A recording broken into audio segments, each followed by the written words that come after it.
Hey, I'm Elizabeth O'Brien, and I'm going to teach you about noun clauses.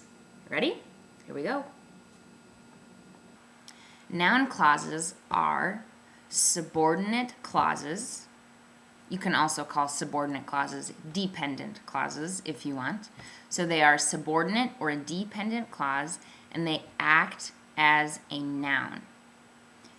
Now, remember what a clause is? A clause is a group of words that has a subject and a verb. So noun clauses will have a subject and a verb, and all of those words together, the subject and the verb and any other modifiers, are acting as one part of speech. They're acting as a noun. That's why they're called noun clauses. All right? I will show you a little more in depth here on my website. All right, so here we are on my website. It's called English Grammar Revolution, and we are on a page called Noun Clauses. So noun clauses are a type of subordinate clause that act as nouns. In order to understand that definition, you have to know what a subordinate clause is and what nouns are, or what nouns can do in a sentence. So remember that a clause, we can look down here at the quick refresher. A clause is a group of words that has a subject and a verb. That's all it is. So if a group of words has a subject and a verb, it is a clause. So noun clauses are a type of subordinate clause. That means it's a group of words with a subject and a verb, and it cannot stand alone. It needs the help of an independent clause. We'll see what that means in just a minute here when I go over some examples with you. And the other part of the definition of a noun clause is that a noun clause acts as a noun. Nouns can do many jobs in a sentence.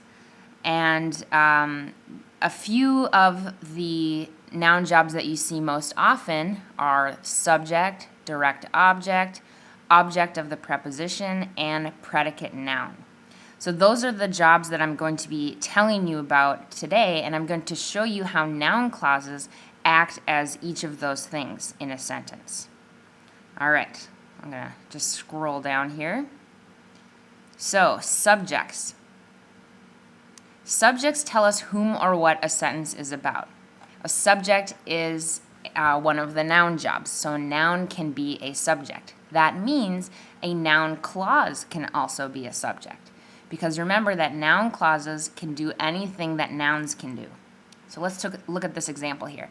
Candy is fine with me.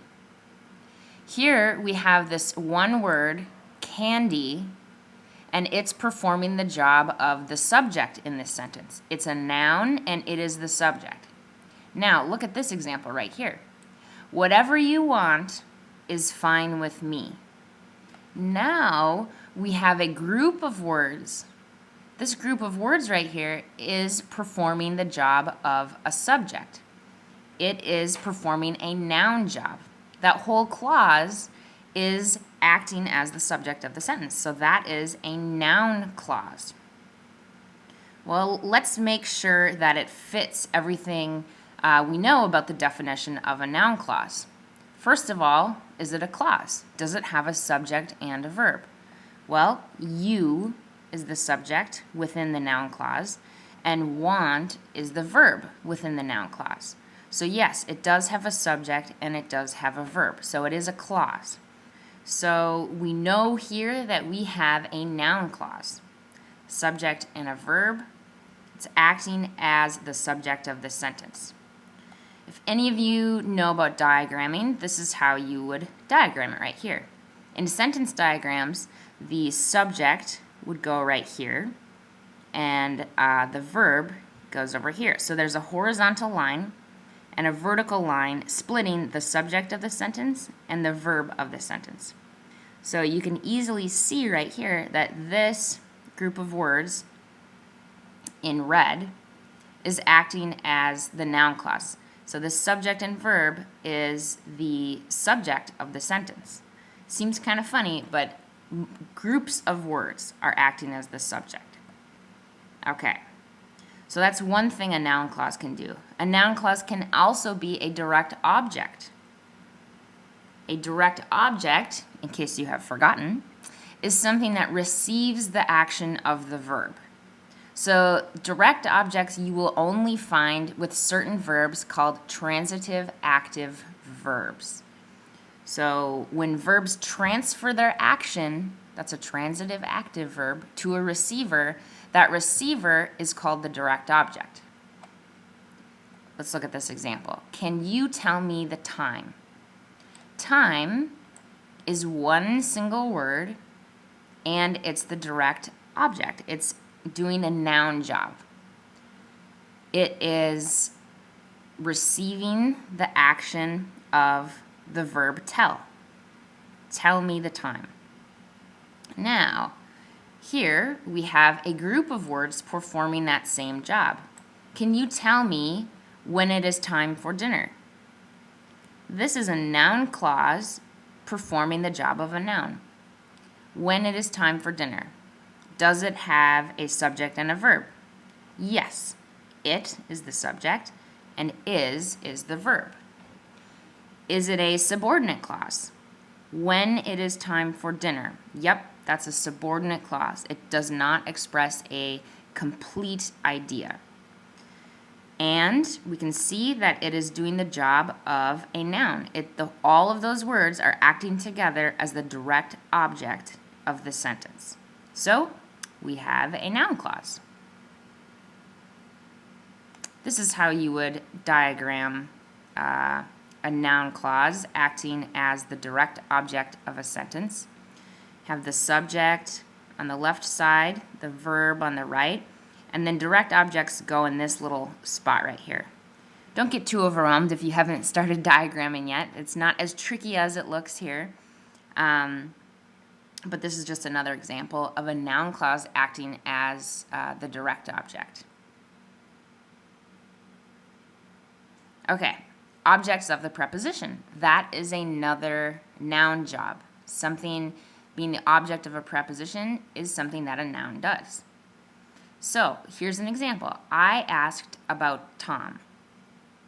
Tom is a single word. It's a noun, and it's acting as the object of this preposition right here. The word about is a preposition. Now let's look at this. I asked about why Tom ate those hot peppers.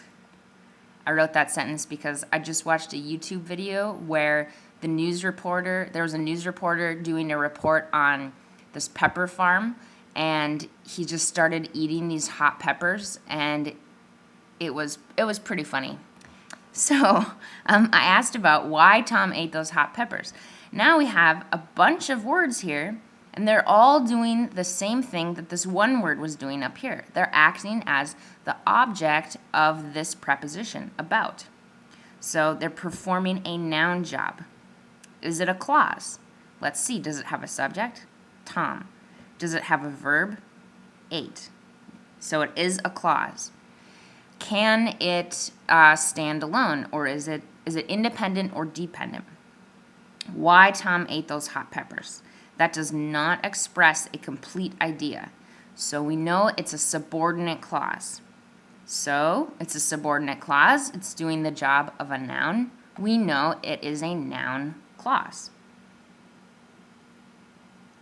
I was going to show you about predicate nouns, but I'm running out of time on this video. So come on over to the website and you can read more about predicate nouns, or you can read about sentence diagramming. And there are all kinds of things on there to help you get smart. So I'll see you later. Bye.